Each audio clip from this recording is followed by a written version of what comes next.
કથા દરમિયાન એના વિરોધની અંદર સૂત્રોચ્ચાર, એ ધરણાનો કાર્યક્રમ અને જે પરચીની વાત કરે છે, દિવ્ય શક્તિની વાત છે, આ તમામ વસ્તુ અવૈજ્ઞાનિક, અવાસ્તવિક અને બોગસ છે.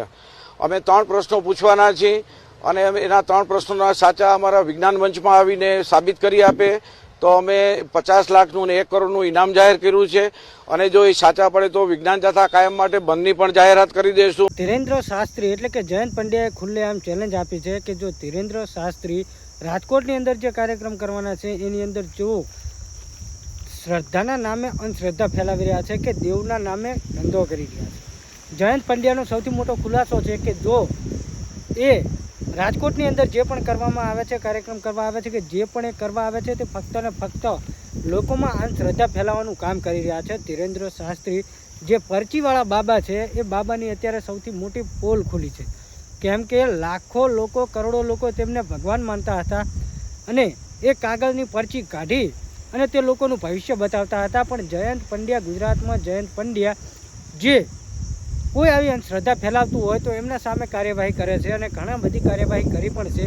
તો અત્યારે સૌથી મોટો જે અંદર ભારતની અંદર સૌથી મોટું નામ ચાલતું હોય એવા ધીરેન્દ્ર શાસ્ત્રી જે પરચાવાળા બાબા છે એમના ઉપર જયંત પંડ્યાએ ખુલ્લે આમ ઉધડો લીધો છે. કેમ કે કહેવામાં આવી રહ્યું છે કે જયંત પંડ્યાએ ખુલ્લેઆમ એવી ઓફર આપી છે કે ખુલ્લી ચેલેન્જ આપી છે, જો તમે પરચો કરી બતાવો તો તમને 50 લાખથી 1 કરોડ રૂપિયા હું ઇનામ આપીશ. અને મિત્રો, રાજકોટની અંદર જે તેમનો કાર્યક્રમ થવાનો છે ને એ કાર્યક્રમના કારણે ઘણા બધા લોકો ગેરસમજના લીધે એટલે કે ઊંધા રવાડે ચડાવે છે એવું જયંત પંડ્યાનું કહેવું છે. પણ મિત્રો, ખરેખર અત્યારે તમે જોશો તો જો એક પરચીના કારણે તે કોઈનું ભવિષ્ય નક્કી કરી શકતા હોય તો પછી દેશ બોર્ડર ઉપર શું થવાનું છે, દેશની અંદર શું થવાનું છે, આ કેમ કશું કંઈ બતાવતા નથી. ખરેખર શ્રદ્ધા રાખો પણ અંધશ્રદ્ધામાં ન પડો. આવા સુતારાઓ અત્યારે તમને ઠેર ઠેર જગ્યાએ જોવા મળી રહેશે. અને કહેવામાં આવે છે કે સૌથી સારો ધંધો હોય ને તો એક આર્યો જ છે. લોકોને ડરાવી ફોસલાવીને પૈસા પડાવવાનો ધંધો બેસ્ટ હોય તો એક આર્યો છે. આના ઉપર જયંત પંડ્યાએ ખુલ્લે આમ ધીરેન્દ્ર શાસ્ત્રીને ચેલેન્જ આપી છે. અને મિત્રો, વાત પણ સાચી છે.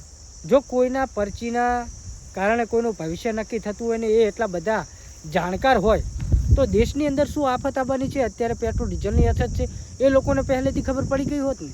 પણ નહીં, આ અમુક લોકો જે છે, જે લોકો સમજતા નથી, આવા લોકોના કારણે આવા લોકોના ઘર ચાલતા હોય છે.